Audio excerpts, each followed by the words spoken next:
ఒకసారి సరస్వతీ నది తీరంలో తన ఆశ్రమానికి దగ్గరలో కూర్చుని ఉన్నాడు. మనస్సంతా ఏదో నైరాశ్యం ఆవహించింది, ఏదో నిరాశ, ఏదో లోటు, తాను ఏదో తక్కువ చేశాననేటటువంటి భావన, ఎక్కడో ఏదో చెయ్యడంలో అసంపూర్తిగా మిగిలిపోయింది అని తను చేసిన కార్యక్రమాన్ని ఆలోచించాడు. వేదరాశినంతటినీ విభాగం చేశాను, 17 పురాణములను రచించాను, బ్రహ్మసూత్రములను రచించాను, పరాశరుడికి సత్యవతీదేవికి నారాయణాంశలో కుమారుడిగా జన్మించినందుకు నేను చేయగలిగినంత సేవ చేశాను, ఈశ్వరుడి పాదములు పట్టి సేవించాను, ధ్యానం చేశాను. అయినా నా మనస్సుకి ఎందుకో లోటుగా ఉంది.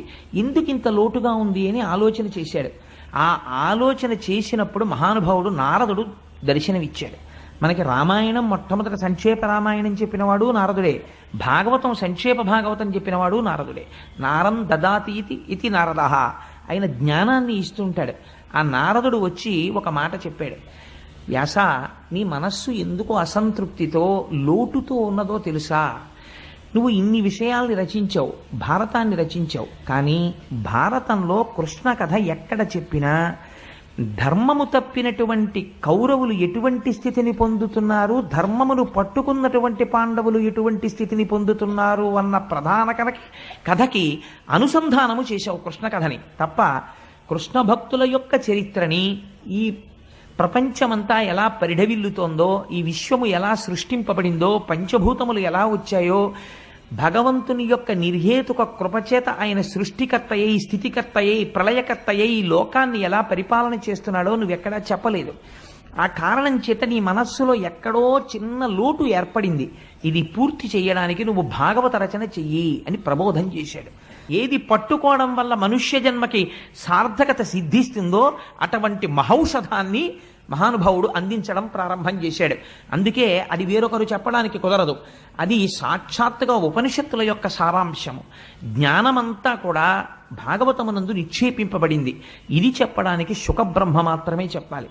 అందుకని తన కుమారుడైనటువంటి శుకబ్రహ్మకి భాగవతాన్ని ప్రబోధం చేసి ఆ భాగవతం శుకబ్రహ్మ పరీక్షిత్ మహారాజు గారికి 7 రోజులు చెప్పాడు. ఎటువంటి పరిస్థితిలో చెప్పాడు? ఎందుకు 7 రోజులు చెప్పవలసి వచ్చింది? అసలు పరీక్షిత్తుకి శాపం ఎందుకు వచ్చింది?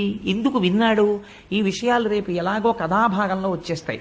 వచ్చినప్పుడు మీరు వాటిని విందురు గాని. కలిపురుషుడు ఎందుకు వచ్చాడు, అసలు ఎందుకు విభాగం చేశారు, ఎందుకు పరీక్షిత్తుకి అటువంటి శాపం వచ్చింది, వచ్చాక ఏం చేశాడు, అసలు నిజంగా ఆ గంగ ఒడ్డుకి ఎలా వెళ్ళాడు, ఈ విషయాల్ని రేపు విచారణ చేద్దాం. మనం భాగవతాన్ని సప్తాహంగా చెప్పుకోవడం వెనకాతల ఒక రహస్యం ఉంది.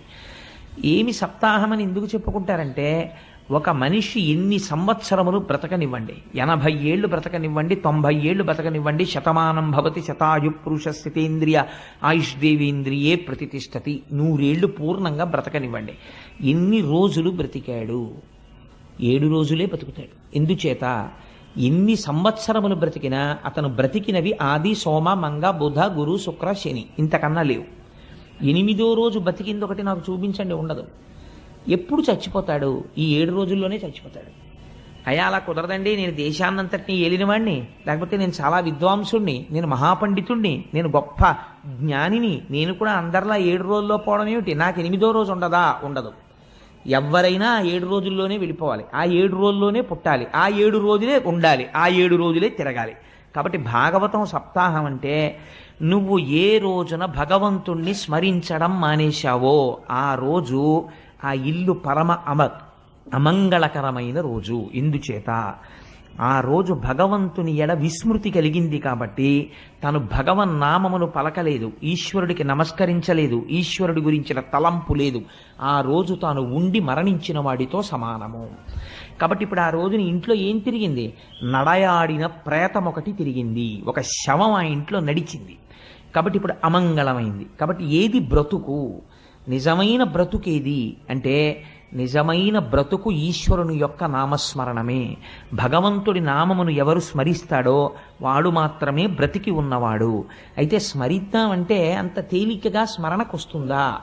ఆ వస్తువు యందు మీకు ప్రీతి ఏర్పడితే మీకు మనసు స్మరించడానికి అవరోధం ఉండదు. మీరు ఎక్కడ కూర్చోండి, మీకు ఏ వస్తువు ఇష్టమో ఆ వస్తువుని స్మరిస్తుంది. ఎందుకు ఇష్టం? ఎందుకు స్మరిస్తోంది? మనస్సు ఆ వస్తువు యందు ప్రీతి చెందింది కాబట్టి స్మరిస్తోంది. ఇప్పుడు మనస్సుకి భగవంతుని పట్ల ప్రీతితో తిరగడానికి కావలసినటువంటి బలాన్ని వ్యాస భగవానుడు భాగవతమనందు ప్రతిపాదన చేస్తారు. అందుకే భాగవతం ఎవరు వింటారో వాళ్ళ మనస్సు తెలిసో తెలియకో ఈశ్వరుడి వైపుకి తిరిగిపోతుంది. ఈశ్వరుడి వైపుకి తిరిగిపోతే ఏమవుతుందో నారదుడు చెప్తాడు. అక్కడ మీరు ఆ విషయాన్ని విందురు గాని. శుకబ్రహ్మ ప్రవచనం 7 రోజుల పాటు చేశారు. 7 రోజుల పాటు చేస్తే ఏమైంది? చచ్చిపోతానని బెంగెట్టుకున్నాడు పరీక్షిత్. భాగవతం అంతా విన్నాడు. ఆయన అన్నాడు, ఈ శరీరం చచ్చిపోతుంది, బెంగలేదన్నాడు. ఇప్పుడు తెలిసిపోయింది అంతే. ఏం తెలిసిపోయింది? చచ్చిపోవడం అనేటటువంటిది అసలు ఆత్మకి లేదు. మరి ఏది చచ్చిపోతోంది? శరీరం చచ్చిపోతోంది.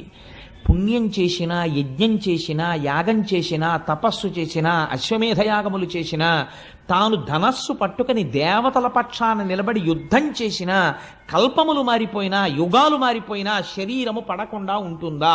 ఉండదు, పడి తీరుతుంది. ఎంతటి వాళ్ళ శరీరము పడిపోయింది, ధ్రువుడంతటి వాడి శరీరం పడిపోయింది.